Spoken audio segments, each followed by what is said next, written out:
Hello guys, আমি শুভাশিস তোমাদের সামনে আবার একটি নতুন ক্লাস নিয়ে হাজির।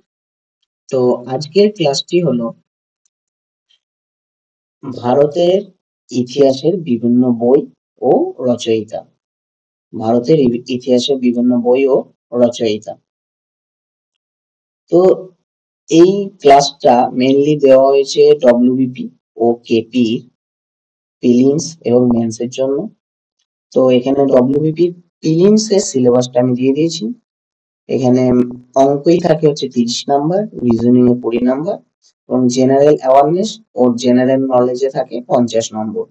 তাহলে এই পার্টটা খুব ইম্পর্টেন্ট তোমাদের, যেটা আমি নেবো। 50 নম্বর আছে, এখান থেকে মোটামুটি তোমরা 30 বা 40 পেলে তোমাদের পরীক্ষায় আর কেউ আটকাতে পারবে না।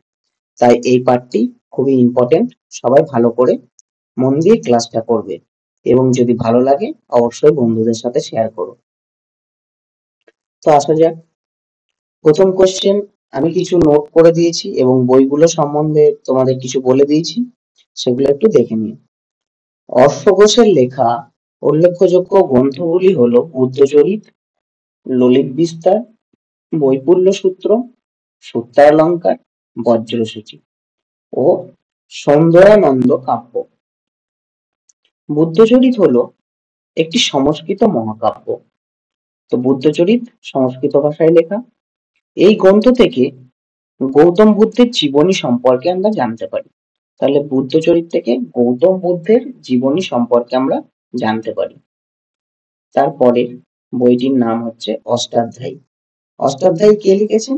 পাণিনি। অষ্টাধ্যায়ী পাণিনি লিখেছেন। এটি একটি ব্যাকরণ গ্রন্থ এবং বৈদিক যুগের পরবর্তী সময়ের তথ্যাদি এই গ্রন্থে পাওয়া যায়।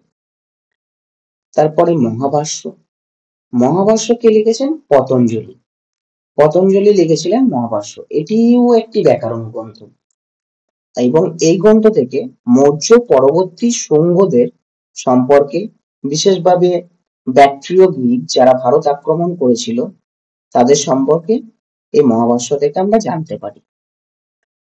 তারপরে চাণক্য বা কৌটিল্য, তাকে আমরা সবাই জানি।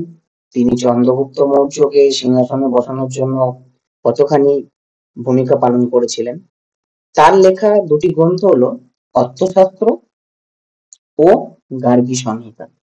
অর্থশাস্ত্রে কি? রাষ্ট্র পরিচালনা, রাষ্ট্রনীতি, নারীর অধিকার, দাসপ্রথা, বর্ণাশ্রম ধর্ম এসব সম্পর্কে লিখেছিলেন। এবং গার্গী সংহিতাতে তিনি জ্যোতিষ বিষয়ক গ্রন্থ লিখেছিলেন এবং তিনি যে মৌর্য রাজত্বের শেষ দিকে যে ব্যাক্ট্রিয় গ্রীকদের আক্রমণ হয়েছিল সেটিও কিছুটা গার্গী সংহিতাতে উল্লেখ করেছিলেন। এর পরের বই হচ্ছে মুদ্রা রাক্ষস। মুদ্রা রাক্ষস কে লিখেছিলেন? বিষাক্ত দত্ত। এই কোশ্চেনটা অনেকবার এসেছে, তাই খুব ইম্পর্টেন্ট কোশ্চেন, সবাই একটু স্টার মার্ক দিয়ে রেখো। এটি সপ্তম শতকে রচিত সংস্কৃত নাটক, যা থেকে চন্দ্রগুপ্ত মৌর্য সম্পর্কে বহু তথ্য পাওয়া যায়। পরের কোশ্চেন, হর্ষচরিত কে লিখেছিলেন? বাণভট্ট। তো বাণভট্ট লিখেছিলেন হর্ষচরিত। বাণভট্ট কে ছিলেন জানো? যে হর্ষবর্ধনের সভাকবি ছিলেন। তিনি হর্ষবর্ধনের রাজত্বকাল সম্পর্কে এই হর্ষচরিত গ্রন্থটিতে লিখেছিলেন। তারপর হচ্ছে বিক্রমাঙ্কদেব চরিত। বিক্রমাঙ্কদেব চরিত লিখেছিলেন বিলোহন। তাহলে বিলোহন কি লিখেছিলেন? বিক্রমাঙ্কদেব চরিত। এই গ্রন্থ থেকে চালুক্য রাজা ষষ্ঠ বিক্রমাদিত্যের কথা জানা যায়। চালুক্য রাজা ষষ্ঠ বিক্রমাদিত্যের কথা জানা যায়। এরপর আসি রামচরিত। খুবই ইম্পর্টেন্ট। রামচরিত ও রামচরিত মানুষ প্রায়ই এসে থাকে। তো রামচরিত হচ্ছে লিখেছিলেন সন্ধ্যাকর নন্দী এবং রামচরিত মানুষ লিখেছিলেন তুলসীদাস। তো রামচরিতে রামচন্দ্রের একটি অর্থে রামচন্দ্রের কাহিনী হচ্ছে রামচরিত বলে, কিন্তু এটি রামচরিত যে গ্রন্থটি সেটি হচ্ছে রাজা রামপাল, যিনি পাল বংশের একটি রাজা ছিলেন, তার সম্বন্ধে লেখা ছিল। এবং রামচরিত মানসে ছিল ভগবান যে রাম আমরা যাকে পুজো করি তার সম্বন্ধে লেখা। পরের কোশ্চেন, রাজতরঙ্গিনী। রাজতরঙ্গিনী খুবই একটি ইম্পর্টেন্ট বই এবং এটি কলহন লিখেছিলেন। এ থেকে কাশ্মীরের ইতিহাস সম্পর্কে জানা যায়। তো রাজতরঙ্গিনী কথিত আছে যে ভারতের সব থেকে পুরানো বই হচ্ছে রাজতরঙ্গিনী। তারপর গৌড়বাহু গৌড়বাহু লিখেছিলেন বাক্পতি রাজ। বাক্পতি রাজ লিখেছিলেন গৌড়বাহু। এখান থেকে আমরা কি জানতে পারি? যশোবর্মনের গৌড় বিজয় সম্পর্কে। যশোবর্মন যে গৌড় বিজয় করেছিল সেটি গৌড়বাহু গ্রন্থটিতে লেখা আছে। এরপর কালিদাস রচিত উল্লেখযোগ্য কিছু গ্রন্থ। কালিদাস অনেক বই লিখেছিলেন, তার মধ্যে যেগুলো উল্লেখযোগ্য সেটা হলো অভিজ্ঞান শকুন্তলম, মেঘদূতম, রঘুবংশম, কুমার সম্ভবম, ঋতু সংহার এবং মালবিকা অগ্নিমিত্রম। তো মালবিকা অগ্নিমিত্রমে নাটক, এটি একটি নাটক যে থেকে শুঙ্গ বংশীয় রাজা অগ্নিমিত্রের জীবন সম্পর্কে আমরা জানতে পারি। শুঙ্গ বংশের রাজা অগ্নিমিত্রের জীবন সম্পর্কে জানতে পারি। তো মেগাস্তিনিস লিখেছিলেন ইন্ডিকা, এটা আমরা সবাই জানি, ক্লাস 7 থেকে পড়ছি। তো এটি ভারতের ইতিহাসের একটি আকর গ্রন্থ। এই গ্রন্থ থেকে মৌর্য যুগের সমকালীন ভারতের কথা জানা যায়। তো তোমাদের জন্য একটি কোশ্চেন, মেগাস্তিনিস কার সময়কালে ভারতে আসেন? এটি সবাই কমেন্টে জানাবে, খুব ইম্পর্টেন্ট কোশ্চেন। ফাহিয়েন রচিত গ্রন্থ হচ্ছে folk walking. Folk walking Fa-Hien লিখেছিলেন।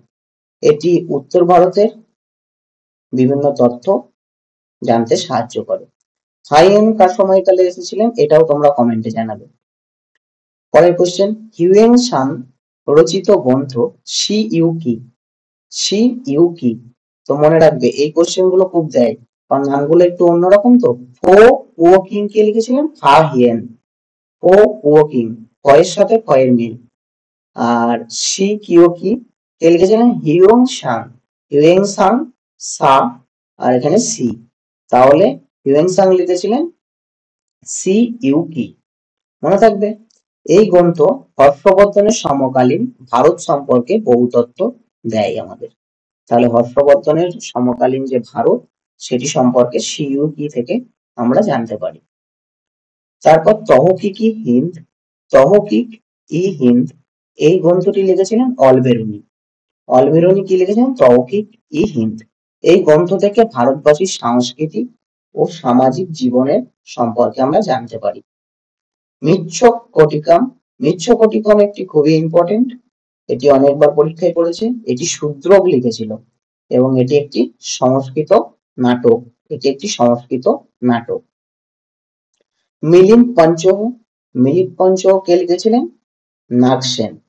নাগসেন লিখেছিলেন মিলিন্দ পঞ্চহ। এটি গ্রিক রাজা মিনান্দার ও বৌদ্ধ ভিক্ষু নাগসেনের বৌদ্ধ ধর্ম নিয়ে কথোপকথন। এই গ্রন্থ থেকে খ্রিস্টপূর্ব দ্বিতীয় ও প্রথম শতকে উত্তর ভারতের সামাজিক, অর্থনৈতিক, রাজনৈতিক অবস্থার কথা আমরা জানতে পারি। এই যে রামচরিতমানস তোমাদের আগেই বলেছি, তুলসীদাস রচিত, এটি ভগবান রামের সম্পর্কে বিভিন্ন বর্ণনা করা আছে। আর্যভট্টের বিখ্যাত গ্রন্থ হলো সূর্য সিদ্ধান্ত। এটি সংস্কৃত ভাষায় রচিত এবং ভারতীয় জ্যোতির্বিদ্যার একটি গ্রন্থ। তারপর পঞ্চ সিদ্ধান্তিকা ও বৃহৎ সংহিতা, এটি লিখেছিলেন বরাহমিহির। এবং হর্ষবর্ধন রচিত তিনটি উল্লেখযোগ্য নাটক হলো নাগানন্দ, প্রিয়দর্শিকা ও রত্নাবলী। পঞ্চতন্ত্র কে লিখেছিলেন? বিষ্ণু শর্মা। পঞ্চতন্ত্র কে লিখেছিলেন? বিষ্ণু শর্মা। স্বপ্ন বাসবদত্তা কে লিখেছিলেন? ভাস। স্বপ্ন বাসবদত্তা ভাস লিখেছিলেন। এটা খুব ইম্পর্টেন্ট কোশ্চেন। সম্ভবত খ্রিস্টীয় ৩য় শতকে রচিত এই গ্রন্থে সেই যুগের আর্থ, সামাজিক ও সাংস্কৃতিক চিত্র ফুটে উঠেছে। পদ্মগুপ্ত রচনা করেন নবসাঙ্খ্যচরিত। নবসাঙ্খ্যচরিত কে রচনা করেন? পদ্মগুপ্ত। বল্লাল সেন রচিত দুটি গ্রন্থ দানসাগর ও অদ্ভুত সাগর, খুব ইম্পর্টেন্ট, অনেক পরীক্ষায় পড়েছে। বল্লাল সেন কি কি লিখেছিলেন? দানসাগর ও অদ্ভুত সাগর। গীত গোবিন্দ কার লেখা? এখানে বানানটা একটু ভুল আছে, তোমরা ঠিক করে নিও। গীত গোবিন্দ লিখেছিলেন জয়দেব। গীত গোবিন্দ কে লিখেছিলেন? জয়দেব। চরক সংহিতা কে লিখেছেন? চরক। চরক রচিত বিখ্যাত গ্রন্থ একটি চরক সংহিতা। মিনহাজ-উদ-দিন সিরাজের লেখা একটি গ্রন্থ হলো তাওয়াকিত-ই-নাসারি। তাওয়াকিত-ই-নাসির বা তাওয়াকিত-ই-নাসিরি কে লিখেছিলেন? মিনহাজ-উদ-দিন সিরাজ। মিনহাজউদ্দিন সিরাজ, মনে থাকবে। রাজশেখর রচিত গ্রন্থ হলো প্রবন্ধ কোষ। এই গ্রন্থ থেকে আমরা গুজরাটের কাহিনী জানতে পারি। তাহলে প্রবন্ধ কোষ থেকে আমরা কি জানতে পারি? গুজরাটের কাহিনী। পরের কোশ্চেন, মত্ত বিলাস প্রহসন কে লিখেছেন? প্রথম মহেন্দ্র বর্মন। প্রথম মহেন্দ্র বর্মন কে লিখেছিলেন? মত্ত বিলাস প্রহসন। তো আজকের ক্লাসটা এইটুকুই। আজকে তোমাদের প্রথম ক্লাস, সেই জন্য খুব বড় করছি না। আশা করছি ক্লাসটা ভালো লাগবে, এবং ভালো লাগলে অবশ্যই একটি লাইক শেয়ার করে দিও বন্ধুদের কাছে, যাতে তারাও সুযোগ পায় এই ভালো ভালো ক্লাসগুলো, ইম্পর্টেন্ট ক্লাসগুলো পড়ার জন্য। এবং অবশ্যই একটি লাইক ও শেয়ার এবং সাবস্ক্রিপশন করে দিও। আর আমাদের পেড ব্যাচ চালু আছে, সেখানে তোমরা যদি আরো ডিটেলসে কিছু জানতে চাও তাহলে অবশ্যই জয়েন হতে পারো। ধন্যবাদ। আবার তোমাদের সাথে দেখা হচ্ছে রবিবার। তো রবিবারে একটি কারেন্ট অ্যাফেয়ার্স এর ক্লাস নিয়ে আমি আসবো, তোমরা সবাই অবশ্যই উপস্থিত থাকো। সেই ক্লাসটি খুবই ইম্পর্টেন্ট হবে তোমাদের জন্য। আজকে এখানে, থ্যাংক ইউ সবাইকে।